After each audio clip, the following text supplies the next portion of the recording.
In this video we will review the auto schedule function of the labor scheduling template for Microsoft Excel.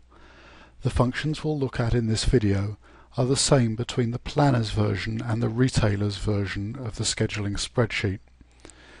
I will be performing this demonstration using the retailer's version.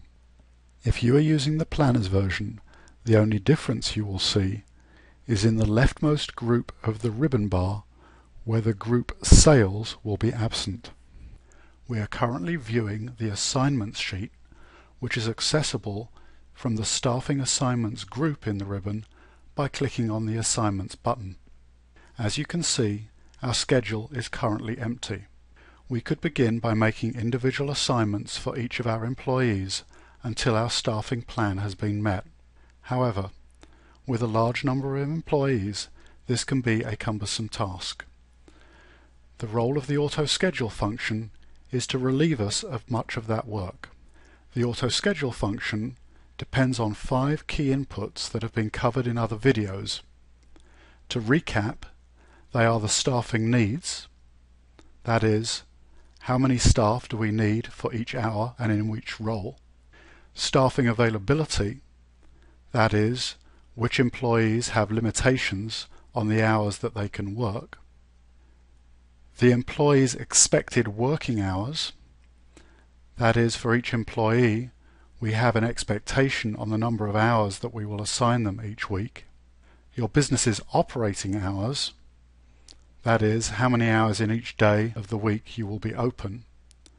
And finally, one that we have not reviewed in another video, and that is on the options screen, where we have a setting for standard shift length, which is currently set to the value 8.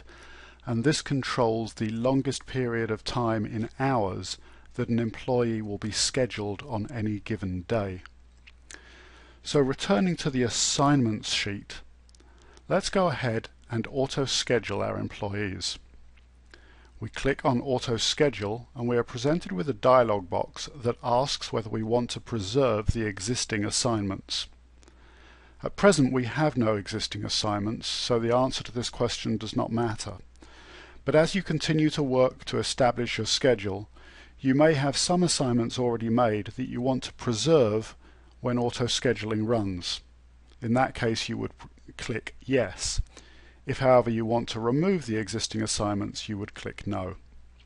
It's also important to point out at this time the checkbox labeled Resort by Role to improve auto scheduling performance.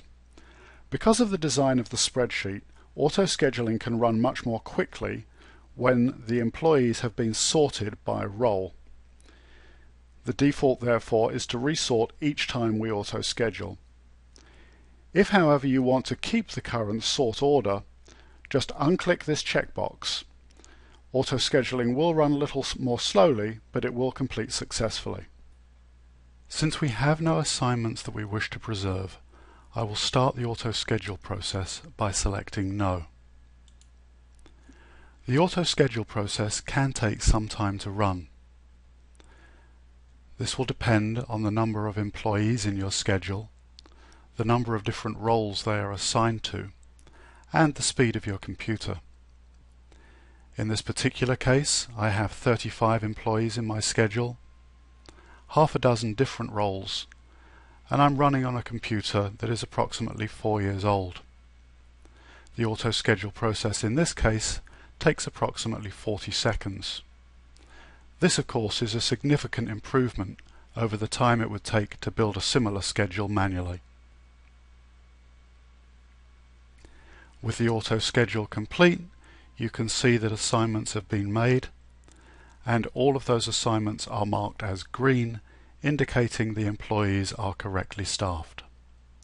This completes the review of the auto schedule process in the labor scheduling template for Microsoft Excel Retailer's version.